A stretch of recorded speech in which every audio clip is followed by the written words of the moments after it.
Welcome to my story farm house. కర్మ. మనం చేసే కర్మను బట్టి మన జీవితంలో కష్టసుఖాలు ఏర్పడుతుంటాయంట. మంచి కర్మలు చేస్తే పుణ్యం సంపాదించుకుని సుఖాలు అనుభవిస్తామంట. చెడు కర్మలు చేస్తే పాపాన్ని పోగు చేసుకుని దుఃఖాలకు దగ్గరవుతామంట. అందుకే అందరూ మంచి కర్మలే చేసి సుఖాలు అనుభవిద్దామనుకుంటాం, కానీ అదంత సులువైన పనేమి కాదు కదండి. అందుకే పాపాలు ఎక్కువగా చేసి దుఃఖాల సుడిగుండంలో మునగలేక తేలలేక ఇబ్బందులు పడుతుంటాము. మనం తెలిసి తెలియక చేసిన పాపాలకు కూడా కష్టాలు అనుభవించాలా అంటే తెలిసి చేసినా తెలియక చేసిన పాపం పాపమే కాబట్టి పర్యవసానం అనుభవించాల్సిందే. ఇప్పుడు ఇవన్నీ ఎందుకు చెబుతున్నానంటారా? మన కథలో హీరో పార్థసారథి తెలియక చేసిన ఒక తప్పు వల్ల తన కుటుంబం ఎన్ని ఇబ్బందులు పడుతుందో మీకు అర్థం కావాలని చెబుతున్నాను. మరింకెందుకు ఆలస్యం? పదండి, ఫామ్ హౌస్కి బయలుదేరడానికి అందరినీ సిద్ధం చేసేద్దాం. ఈ ప్రకృతిలో అందాలకు ఏమాత్రం కొదవుండదు. ఎన్నో రమణీయమైన అందాలను తన ఒడిలో ఎంతో ఒద్దికగా దాచేసుకుంది ప్రకృతి. అటువంటి ప్రకృతి అందాలతో అలరారుతున్న ఒక ప్యాలెస్ని తలపించే ఫామ్ హౌస్ని కొన్నాడు పార్థు. ఆ ఫామ్ హౌస్ని చూపించడానికి వాళ్లకు ఎంతో నమ్మకమైన, ఎన్నో సంవత్సరాలుగా పరిచయం ఉన్న సిద్ధాంతి అయిన దీక్షితులు గారిని అక్కడకు తీసుకువెళ్లారు విశ్వనాథ్. విశ్వనాథ్ గారు ఎవరో కాదు, పార్థు వాళ్ళ నాన్నగారు. ఎలాగైతే ఆయన్ను అక్కడకు తీసుకువెళ్ళిపోయాడు. అక్కడి వరకు బాగానే వెళ్ళిన దీక్షితులు గారు ఆ ఇంటి గుమ్మానికి చాలా దూరంగా నిలబడి ఆ ఇంటి వైపే తీక్షణంగా చూస్తూ, ఈ ఇల్లా మీరు కొన్నది అని ఆశ్చర్యంగా అడుగుతారు. అవును స్వామి, దీని వాస్తు చూస్తారని మిమ్మల్ని ఎప్పటి నుంచో ఇక్కడకు రమ్మని అడుగుతున్నాము అంటారు విశ్వనాథ్. దీక్షితులు గారి కళ్ళలో ఒక్కసారిగా సందిగ్ధత, సంశయం రెండూ కలగలుపుకుని ఆ ఇంటినే చూస్తున్నారు.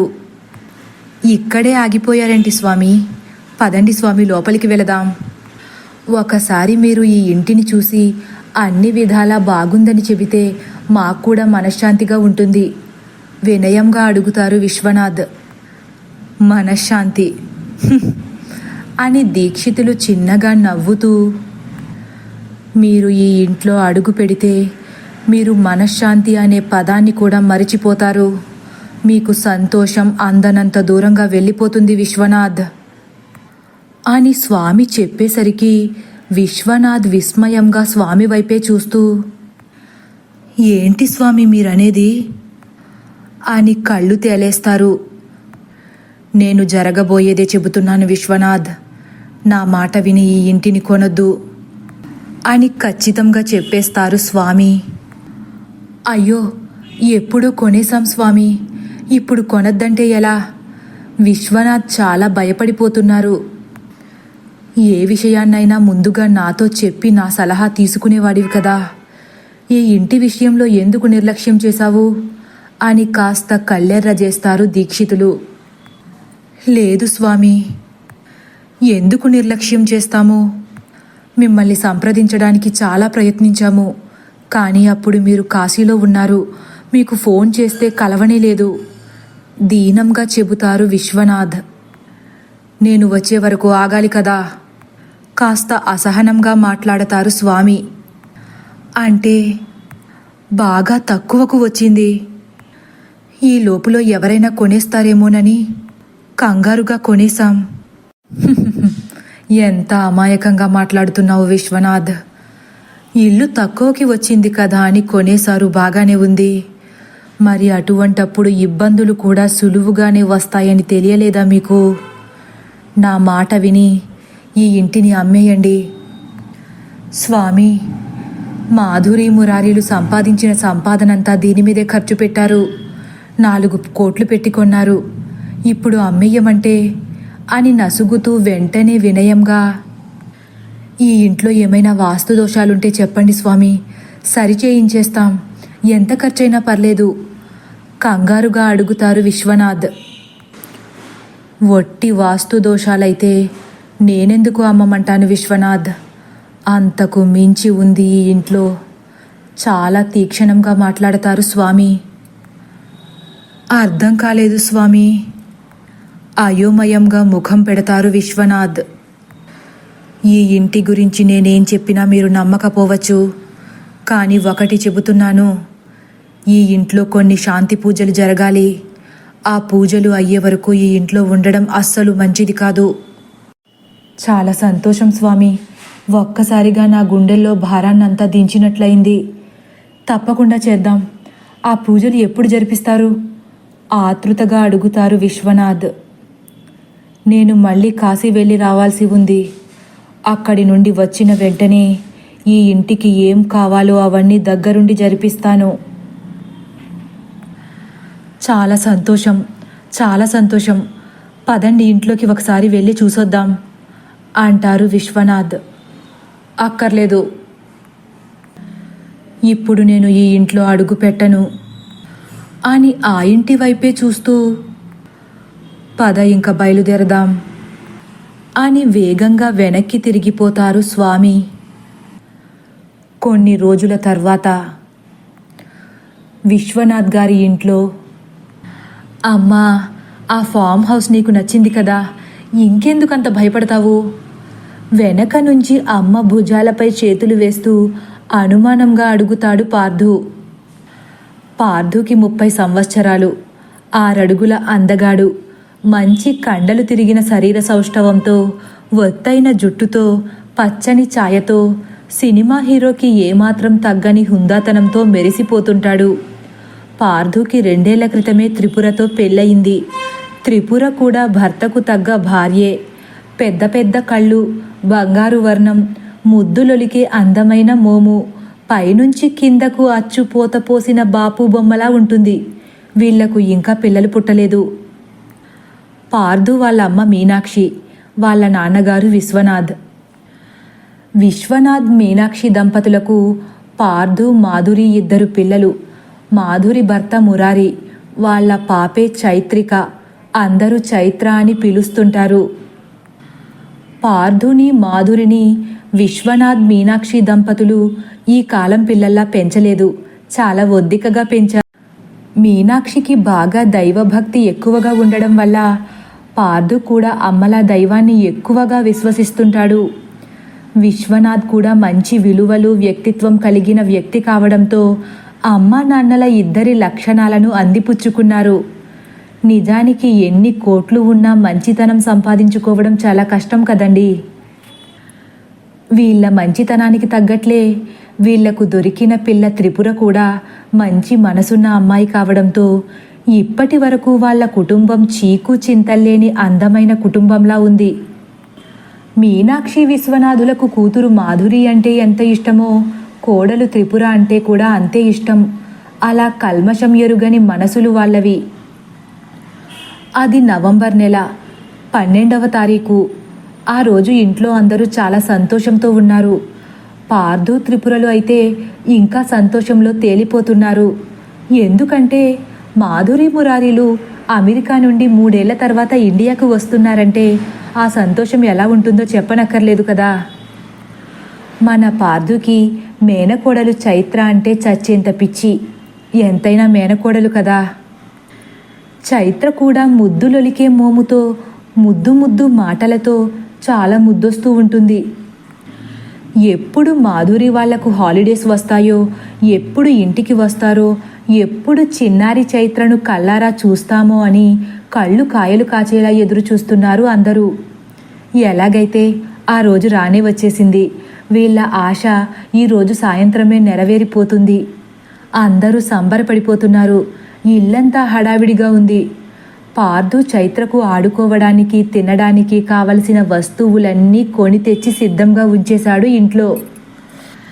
ఇక త్రిపురైతే ఆడపడుచు వస్తుందని వంట మనిషిని పక్కకు తోసేసి తన స్వహస్తాలతో అన్ని రకాల నాన్ వెజిటేరియన్ ఫుడ్స్ సిద్ధం చేసేసింది. ఇక మీనాక్షి, విశ్వనాథుల సంగతి చెప్పనక్కర్లేదు. వాళ్ళుండే ఈ 1 రోజులు మనవరాలు, కూతురు, అల్లుడితో ఎంతో సంతోషంగా గడపాలని గట్టిగానే ప్లాన్ చేసుకున్నారు. కానీ మీనాక్షికి మాత్రం మనసులో ఏదో బెంగ. ఎందుకంటే వాళ్ళుండే ఈ ఇంద్రభవనం లాంటి ఈ ఇంట్లో కాకుండా మాధురి మురారీలు అమెరికాలో సంపాదించిన డబ్బుతో కొనుక్కున్న ఒక ఫామ్ హౌస్లో ఉండాలని అందరూ నిర్ణయం తీసేసుకున్నారు. కానీ ఆ ఫామ్ హౌస్లో ఉండడం మీనాక్షికి ఏమాత్రం ఇష్టం లేదు. ఎందుకంటే ఆ ఫామ్ హౌస్ ఊరికి 200 కిలోమీటర్ల దూరంలో పచ్చని చెట్లు, పొలాల మధ్యలో ప్రశాంతమైన వాతావరణంలో ఉంది. ఆ ఫామ్ హౌస్ని ఎంతో ఇష్టపడి కొనుక్కుంది మాధురి. కాదు, ఎంతో ఇష్టపడి 4 కోట్లు పెట్టి కొనుక్కుంది. ఎప్పుడు పని అని ఆ కంప్యూటర్స్కి అతుక్కుపోయి విసిగిపోయిన వాళ్లకు ఈ 2 నెలలైనా ప్రపంచానికి కాస్త దూరంగా జరిగిపోయి ప్రకృతి ఒడిలో సేదతీరాలనుంది. అలా మనసులో అనుకున్నారో లేదో ఎలాగైనా ఈ నెల రోజులు కుటుంబ సభ్యులతో ఆ ఫామ్ హౌస్లోనే గడపాలని గట్టిగా నిశ్చయించేసుకున్నారు మురారి మాధురిలు. అలా అందరూ ఆ ఫామ్ హౌస్కి వెళ్ళడం కోసం మాధురి మురారీల కోసం ఎదురు చూస్తూ అన్నీ సిద్ధం చేసుకుని సిద్ధంగా ఉన్నారు. అమ్మా, తొందరగా ఎయిర్పోర్ట్కి వెళ్ళాలి, నువ్వింకా రెడీ అవ్వలేదా అని కంగారు పడిపోతున్నాడు పార్థు. వస్తున్నా, ఒక్క నిమిషం, త్రిపుర వచ్చేసిందా అని జడ వేసుకుంటూ అంటుంది మీనాక్షి. నువ్వే రాలేదంటే అదెక్కడొస్తుంది? త్రిపుర అయిందా? నువ్వు వస్తున్నావా లేక ఇంట్లోనే ఉంటున్నావా? కాస్త కరుకుగానే అడుగుతాడు త్రిపురను. వస్తున్నానండి. ఇంకా మావయ్య గారు రావాలి కదా. మావయ్య వచ్చేలోపు నేను వచ్చేస్తాను. నా ఇయర్ రింగ్స్ కనిపించట్లేదు అంటూ బీరువా మొత్తం తడిమేస్తుంది త్రిపుర.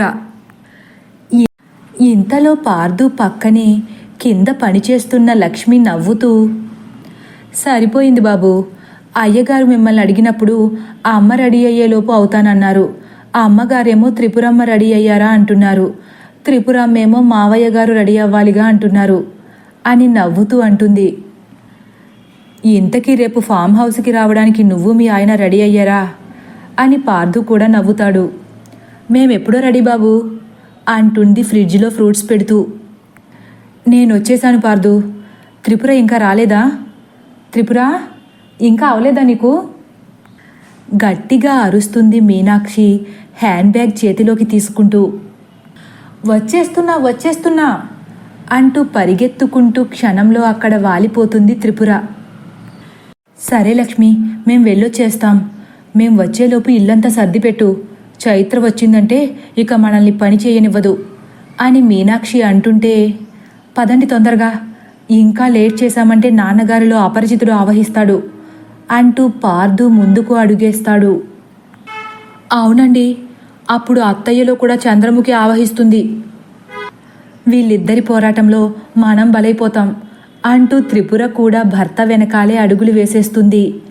మీనాక్షి ఒక్కసారే త్రిపుర వైపు ఆశ్చర్యంగా చూస్తూ, అలా ఉంది మీకు, అత్తామామలంటే కాస్తైనా గౌరవం లేకుండా సాగుతుంది బాగా అంటూ మీనాక్షి కూడా హడావిడిగా నడిచేస్తూ బయటకు వెళ్ళిపోతుంది. ఎలాగైతే అందరూ కలిసి ఎయిర్పోర్టుకు బయలుదేరిపోయారు. చాలాసేపటి తర్వాత ఎయిర్పోర్ట్లో మాధురి వాళ్ళ కోసం ఎదురు చూస్తున్నారు. త్రిపుర పార్థు భుజంపై తడుతూ, ఇంకా వదిన వాళ్ళు బయటకు రావట్లేదేంటండి అసహనంగా అడుగుతుంది. వస్తారు, అంతకంగారే, లోపల ప్రాసెస్లన్నీ పూర్తవ్వాలిగా అని పార్థు కూడా విసుగ్గా అంటుండగా, త్రిపుర అదిగో వచ్చేస్తున్నారు అని మీనాక్షి సంతోషంగా ముందుకు వేలు చూపిస్తూ అంటుంది. విశ్వనాథ్ గబాలున పైకి లేచి నుంచుని పట్టరాని సంతోషాన్ని కళ్ళ నిండా నింపుకుని కూతురి కుటుంబాన్ని చూసి మురిసిపోతున్నాడు. మురారి చేతిలో ఉన్న చైత్రను చూసి గంతులేసేస్తుంది త్రిపుర. వాళ్ళు కూడా వీళ్ళని చూసి సంతోషంగా నవ్వుకుంటూ వీళ్ళ దగ్గరికి వడివడిగా అడుగులు వేస్తున్నారు.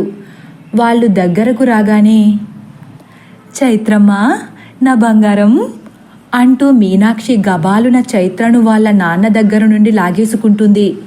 చైత్ర కూడా నవ్వుతూ అమ్మమ్మ అంటూ మీనాక్షి చంక ఎక్కేస్తుంది.